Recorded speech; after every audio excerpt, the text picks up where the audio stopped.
Now, from WYDC TV, this is Big Fox News at 10. Good evening, I'm Scott Beadle with Big Fox News. The Elmira Corning Regional Airport has been undergoing construction since last summer. Now it's come to light the $58 million project to transform the airport might need a little more funding.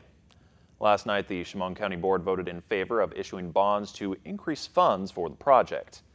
Bill Hopper, the director of aviation for the airport, told Big Fox the quick pace has increased costs and has the need to spruce up the airport's control tower, which has not been proposed before. Hopper says airport officials did not want to have a brand new structure with a control tower from the 1950s. The increase in bond amount will be funded by passenger facility charges. Hopper says he greatly appreciates the support for the project from the Chemung County Board and adds the airport now has the opportunity to do the project right and make it something the community can be proud of. The Foster House, one of the oldest and most historic homes in Elmira, will now serve as a place for scholars to learn more about the Elmira Civil War prison camp. The Elmira Prisoner of War camp was one of the most brutal, earning the nickname Hellmira. The Foster House, which can be seen in the background of this photo, was used as a headquarters for Union officers in control of the camp, while the farm was the barracks where the Confederate prisoners were kept. The Foster House was purchased by Jim Capriotti in 2017. Now, besides becoming a space for apartments, it'll be home to the new Elmira Civil War Research Center.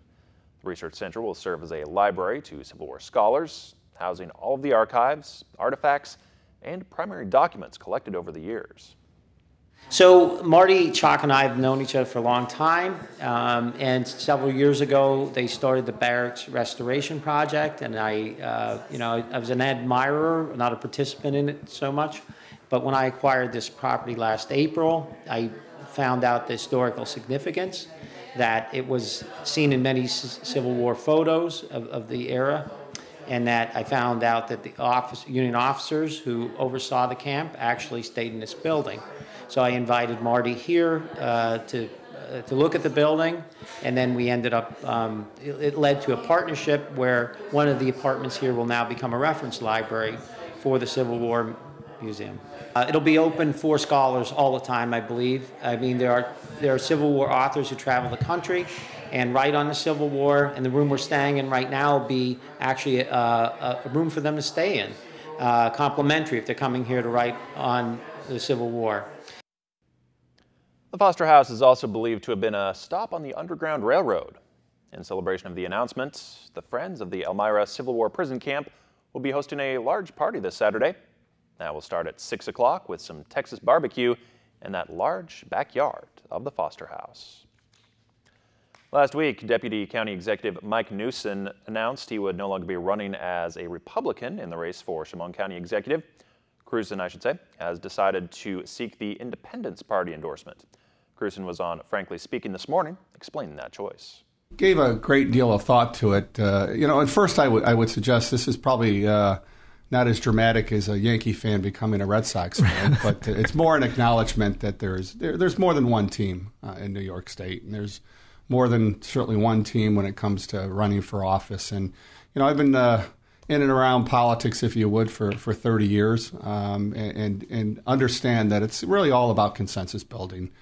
So as we're starting to build our team and take a look at the best space for us to run in, it was very important for us to acknowledge that just as much as we have, widespread Republican support, we do have a fair amount of Democratic support, and there's a whole, as John Kasich said, that whole ocean of people in the middle, those individuals that choose not to affiliate with parties. Cruzen has been the Deputy County Executive for the past 17 years. He's also president of the Southern Tier Economic Growth. Well, we have a little more gloomy weather to come before things turn around. Chief Meteorologist Chris Summers is up next with your Big Fox forecast. Here's your local stock market update from Big Fox.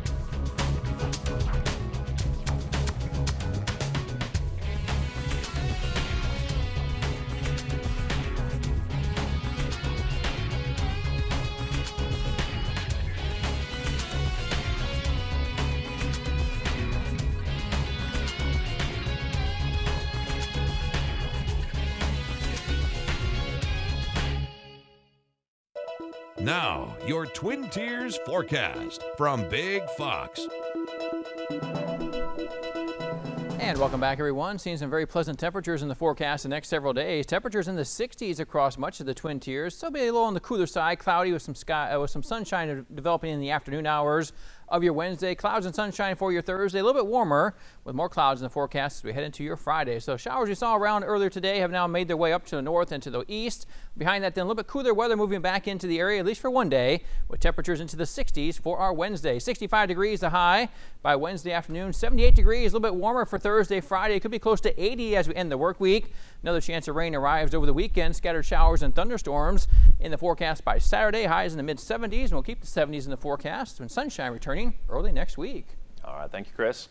Thanks for joining us on Big Fox News. Have a great night.